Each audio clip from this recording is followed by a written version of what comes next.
कराची के इलाके कोरंगी मेहरान टाउन में गुज़िश्ता रोज केमिकल फैक्ट्री में आतिश ज़दगी से 17 मजदूर जाँ बहक, जबकि फायर ब्रिगेड के 2 एहलकार भी जख्मी हो गए थे।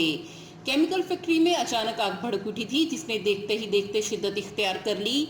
फायर ब्रिगेड हुकाम ने आग को तीसरे दर्जे की करार देते हुए शहर भर से फायर टेंडर्स को तलब कर लिया था, जिस पर रेस्क्यू सराय का कहना है कि फैक्ट्री से 13 मजदूरों की लाशें निकाली गई हैं, जबकि जख्मी होने वाले मजदूरों में से मजीद 4 दम तोड़ चुके हैं, जिसके बाद हलाकतों की तादाद 17 हो चुकी है। फैक्ट्री में धुएं के बायस अंदर जाना मुमकिन नहीं था, जबकि 2 फायर फाइटर्स भी आग बुझाने की कार्रवाई के दौरान इमारत से गिरने से शदीद जख्मी हो गए हैं।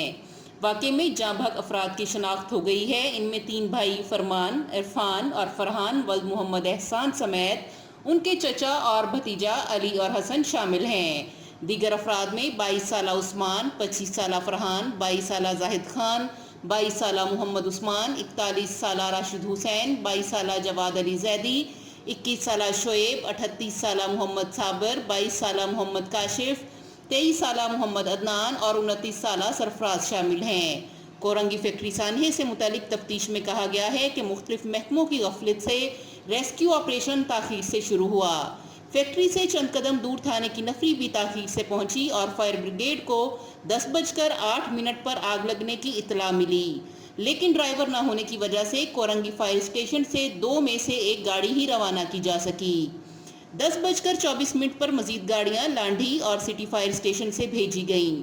फैक्ट्री में चमड़े की अशिया तैयार की जाती थीं, जहां केमिकल्स का इस्तेमाल ज़्यादा था, इसलिए आग ज़्यादा फैली, जबकि मुख्तलिफ केमिकल मिलने से गैस बनी, जिससे अमवात ज़्यादा हुई। तमाम अफराद की मौत धुआं भर जाने से हुई। फायर ब्रिगेड की इब्तदाई रिपोर्ट ताहाल तैयार नहीं की जा सकी। वाज़ेह रहे कि गुज़िश्ता रोज़ फैक्ट्री में आग लगने से 16 अफराद जाँ बहक हुए, जबकि एक शख्स हादसे में अपने बेटे की मौत पर सदमे से चल बसा। समाजी व शहरी हलकों की जानिब से इस वाक़े पर शदीद गम का इजहार किया गया है। उनका कहना था कि इसमें लेबर इदारों की इत्तला थी, मगर किस तरह इस फैक्ट्री में इखराज का रास्ता ना होने के बावजूद उसको काम करने दिया गया।